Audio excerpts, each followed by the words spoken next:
मोहतरम नाज़रीन, आज आपको 21 अज़कार और दुआएँ बताई जाएंगी जिन पर अमल करते रहने से इंसान तावीज़, गंडों, जिन्नातों, आसेब, मिर्गी के दौरे, साए वग़ैरह से अल्लाह के हुक्म से महफूज रहता है।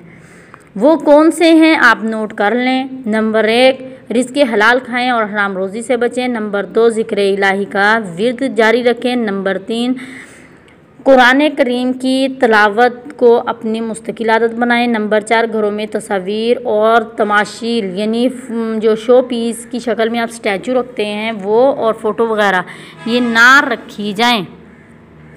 नंबर 5, सदका और खैरात करें। नंबर 6, आम नमाज़ों और ख़ुसूसन नमाज असर और नमाज फ़जर की पाबंदी की जाए। नंबर 7, अमले साले और अल्लाह के दीन पर इस्तिकामत इख्तियार की जाए। नंबर 8, हर मामले में अल्लाह ताला की अताअत की जाए। नंबर 10, तमाम फ़राइज़ व वाजिबात अदा किए जाएं। नंबर 9, गुनाहों को तर्क करके तौबा की जाए। नंबर 10, अल्लाह पर भरोसा किया जाए यानी भरपूर एतमाद और तवक्कल और हर मामले को अल्लाह ताला के सुपुर्द किया जाए। अच्छा, नंबर 12, किताबुल्लाह और सुन्नत रसूल पर अमल को हिर्ज़े जान बनाया जाए। नंबर 13, हर मामले में अल्लाह ताला का तक़वा इख्तियार किया जाए, उसकी तरफ रुजू किया जाए। नंबर 14, शिर्क व बिदात की तमाम आलाइशों से बचा जाए। नंबर 15, खालस तौहीद का अकीदा बनाया जाए। अब अगला सुने जिन्नातों, आसेब और मिर्गियों साए से बचने के लिए जो दुआएं और तरीके हैं इसको आप गौर से सुने। जिन, आसेब, साया और मिर्गी ये तिब्बी मिर्गी छोड़कर जब जो सब जिन्नात वग़ैरह हैं उनके असरात और उनके ही मुख्तलिफ़ नाम हैं, क्योंकि जादू के ज़रिए किसी में दाखिल किए गए जिन वाले शख्स पर अल्लाह जब कुरान पढ़ा जाए तो उस मरीज़ को मिर्गी जैसा दौरा पड़ेगा और उसकी ज़ुबान से जिन बोलेगा यानी जिन बोलने लग जाएगा या हाथ पांव सुन्न होने लगेंगे। गर्ज़ इन सब से बचने की दुआएं और तरीके जो हैं वो आप नोट कर लें। आप इसको कसरत के साथ पढ़ें, इंशाअल्लाह अल्लाह के हुक्म से आप इससे महफूज रहेंगे। आपने तावुज़ को बकसरत पढ़ना है, ज़्यादा से ज़्यादा पढ़ना है। आऊज़ु बिल्लाहि मिनश शैतानिर रजीम मिन हमज़िही व नफ़ख़िही व नफ़सिही, या फिर आऊज़ु बिल्लाहि यानी आप पढ़ें आऊज़ु बिल्लाहिस समीउल अलीम मिनश शैतानिर रजीम, और कसरत से आप बिस्मिल्लाहिर्रहमानिर्रहीम पढ़ें। हत्ता कि सवारी या ख़ुद बंदा ठोकर खाए, रोज़ा जो दरवाज़ा खोले या कूड़ा किरकट वग़ैरह फेंके तब भी बिस्मिल्लाह पढ़कर ही फेंके। ठोकर खाए, रोज़ा खोले या दरवाज़ा खोले या कूड़ा किरकट फेंके तब भी बिस्मिल्लाह पढ़कर, यानी हर काम में बिस्मिल्लाह पढ़नी चाहिए तो इस तरह के चीज़ें असर नहीं करती। और उसके बाद सूरत फातिहा की तिलावत की जाए, सूरत बकरा की तिलावत की जाए। अगर आप सूरत बकरा की तिलावत नहीं कर सकते, कोई प्रॉब्लम है, तो आप लोग सूरत बकरा का आखिरी रुकू और पहला रुकू और उसके साथ आयतल कुर्सी और आयतल कुर्सी से जो अगली आयत है ये वाली, ये माशाल्लाह तकरीबन 12 आयत बनती हैं। आप इनको पढ़ लें क्योंकि सूरत बकरा माशाल्लाह काफ़ी लंबी है, 28 पारों की है, तो जिसकी वजह से पढ़ने में प्रॉब्लम होगी या वक़्त की किल्लत हो या कोई भी प्रॉब्लम हो सकती है, तो इस वजह से इसकी जगह आप इनको पढ़ें। यानी आयतल कुर्सी की सुबह शाम हर फ़र्ज़ नमाज के बाद और सोने से पहले तिलावत लाजमी किया करें। सूरत बकरा की आखिरी 2 आयतों की तिलावत करना और मुअव्वज़तैन यानी कुल आऊज़ु रब्बिन नास, सूरत नास जो है आखिरी सूरत, और उससे पहली कुल आऊज़ु रब्बिल फलक, ये 2 सूरतें जो हैं इनको आप पढ़ें तो भी आपको जिन जिन्नात का असर बिल्कुल नहीं होगा। यानी कुरान करीम की ये आखिरी जो 2-3 सूरतें हैं, ये 3 सूरतों को आप लाजमी पढ़ें।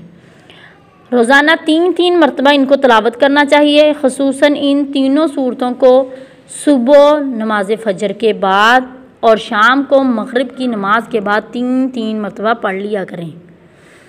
गर्ज़ कुरान करीम की तिलावत बिला नागा होनी चाहिए, क्योंकि इस सिलसिले में बुनियादी इलाज 3 मरतबा सुबह और 3 मरतबा शाम को ये दुआ पढ़ें, बिस्मिल्लाहिल्लज़ी ला यज़ुर्रु मा इस्मिही शैउन फिल अर्ज़ि वला फिस समाई वहुवस समीउल अलीम। ये आप दुआ लाजमी पढ़ें। दिन हो या रात हो, किसी खेत में जाएं या सहरा में, डेरा में, जहाँ मर्जी आप अपना डेरा लगाएं। और समुंदर में हो या फ़ज़ा में, ये दुआ ज़रूर पढ़ लिया करें, क्योंकि इनके असर से ना तो जिन चिमटेगा, ना जादू का असर होगा, यानी जादू जो है वो भी असर नहीं करेगा, ना ही कोई जहरीला कीड़ा आपको काटेगा। आऊज़ु बिकलिमतिल्लाहि ताम्मति मिन शर्रि मा खलक। ये दुआ आप पढ़ें, इंशाअल्लाह इसके ये भी पढ़ने से आपको कोई चीज़ भी नुकसान नहीं पहुंचा सकती। अगला नंबर है, अगर किसी ने रोज़ाना 100 मरतबा ज़िक्र कर लिया तो उसे हर रोज़ 10 ग़ुलाम आज़ाद करने, 100 नेकियां कमाने, 100 गुनाह मिटाने, यानी इतना उनको अजर मिलेगा। और शाम होने तक पूरा दिन वो जिन शयातीन से महफूज रहेगा। तो ये दुआ पढ़ लिया करें, ला इलाहा इल्लल्लाहु वहदहु ला शरीका लहु लहुल मुल्कु व लहुल हम्द वहुवा अला कुल्लि शैइन क़दीर।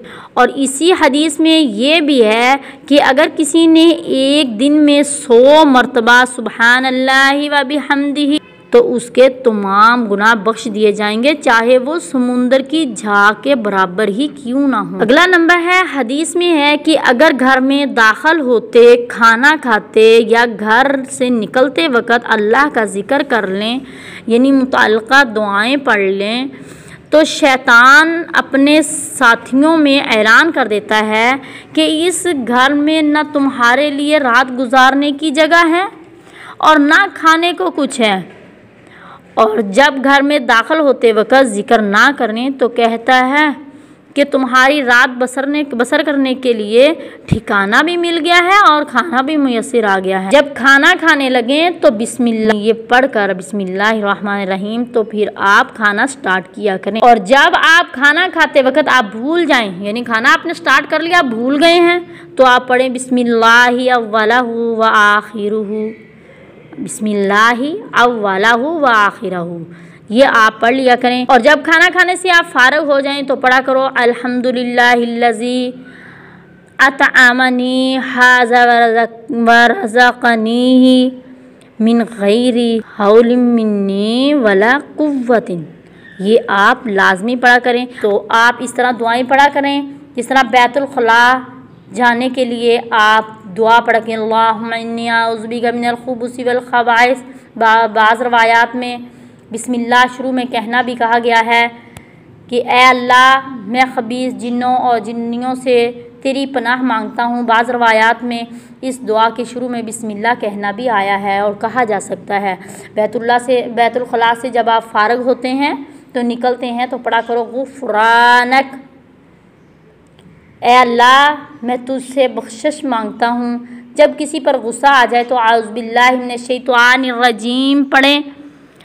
और हम बिस्तरी के वक़्त आप दुआ पढ़ लिया करें, बिस्मिल्लाह अल्लाहुम्मा जन्निबना शैतान व जन्निबिश शैतान मा रज़क़तना।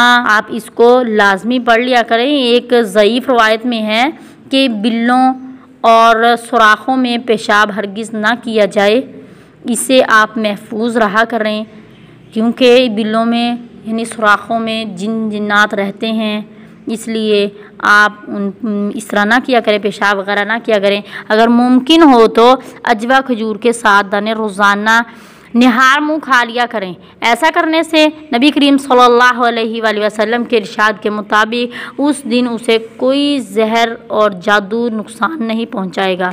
नबी सल्लल्लाहु अलैहि वसल्लम ने बाज़ दीगर तदाबीर और एहतियातें भी बताई हैं। आप सल्लल्लाहु अलैहि वसल्लम ने फरमाया, अपने दरवाज़े बंद रखा करो, अपने खाने पीने के बर्तनों को ढांप कर रखा करें, अपने चिरागों को बुझाकर सोया करें, अपने मशकीज़ों यानी पानी के बर्तनों के मुंह बंद करके सोया करें, यानी बंद करके रखा करें।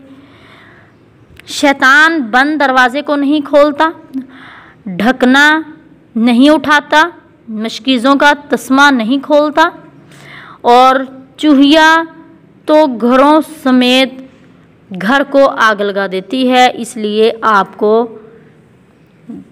चिराग को बुझाकर सोना चाहिए। एक हदीस में नबी सल्लल्लाहु अलैहि वसल्लम ने फरमाया, साल में एक रात ऐसी भी आती है जिसमें बीमारी उतरती है, जिस खाने के नंगे बर्तन में खुले मुंह वाले मशकीज़े में बर्तन के पास से गुज़रती है, इसमें दाखिल हो जाती है। और एक और हदीस में अल्लाह के नबी सल्लल्लाहु अलैहि वसल्लम का इरशाद है कि अगर किसी के बर्तन का ढकना नहीं बल्कि सिर्फ़ यही मुमकिन है कि वो बर्तन के मुंह पर कोई लकड़ी का टुकड़ा रख दे, यानी छड़ी रख दे, तो इस पर अल्लाह का ज़िक्र कर दे, बिस्मिल्लाह पढ़ दे, तो यही काफ़ी है। तो आप इनको लाजमी आजमाएं। ये वाली चीज़ों को आप अपनाएंगे तो इंशाअल्लाह कोई जिन्नात, कोई आसेब, कोई किसी भी किस्म का कोई जादू वगैरह आपके घरों पर नहीं होगा।